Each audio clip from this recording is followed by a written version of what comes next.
Hey everybody, it's Jason here, and I want to give you a review of the i7. I've had the i7 for a few days now, since Friday of last week at the point in time of this video, and I wanted to just talk to you about it and give you kind of a mini review about it. And I have to say that the i7 is absolutely amazing.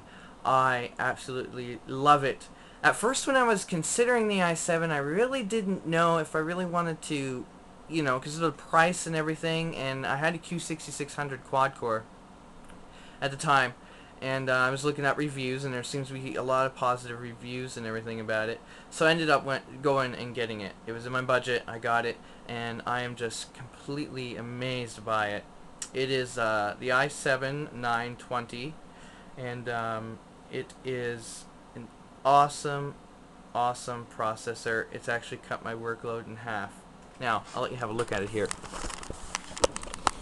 First of all, what I want to note is just with stock cooling, it is actually pretty cool. And that's with, I've got folding at home going, as well as a live page going. And it's sitting at around 30%. Kind of jumps up and down, which would be a lot more on a regular PC, since depending on who and whether FME's going on our live stream, if we have multiple FME streams going, it can be quite a hog, so it can take a lot of your CPU. But the i7 handles it fairly well, and as you can see is obviously the cooling here for the core. Now core 0 to core 3 is actually the real cores, and then core 4 to 7 are virtual cores or hyper-threading. So the i7, it's basically a quad core with 4 hyper-threading cores. They're not really cores, they're just virtual cores. So you have hyper-threading technology, so each core has a hyper-thread to it. So essentially Windows thinks it's 8 cores. But it's not. It's only 4, but hyper-threading. That's what it is. That's why it looks like it's 8. Anyways, I have to say that it's awesome.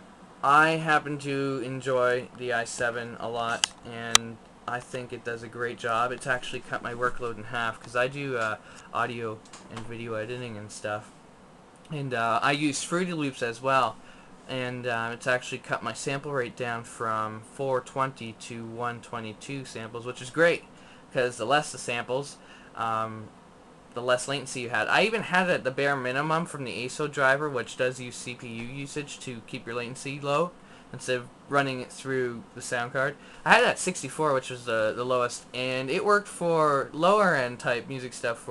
But once it started getting into having to deal with more patterns and Fruity Loops and stuff, it started to clip a little bit more. But I managed to find its comfy rate, which is 122 samples, which is pretty low, and that's great. So if you're considering getting a PC, like a new PC, or maybe doing a build, or wanting to put something new in your current PC case you have, or whatever, I would recommend, if it's in your budget and if it's something you want to actually save towards, get the i7, because it's going to work wonders, especially with gaming and stuff and rendering. It's going to be good. I like it.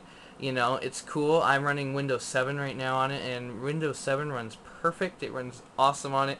As I said, just with stock cooling, it runs really cool. And even with just using stock cooling, apparently you can overclock it a little bit more from just over 3 gigahertz. Its actual normal rate is 2.66 gigahertz, the 920, and then apparently just with stock cooling you can bring it up to just over 3 gigahertz. So yeah, the i7 is something to look forward to when prices drop, and then I'm sure a lot more people will buy them. They're actually working on the i5s and the i3s for more lower end type stuff, but definitely an i7 is what you want to get if it's something you're looking towards for a new PC build. It was between that and getting a Phenom quad, but then when I looked at the price difference and stuff, it was a couple $100 more for an i7, and I thought, I'll go for the i7, and I like it. Intel's done a great job. I think this is one of the best processors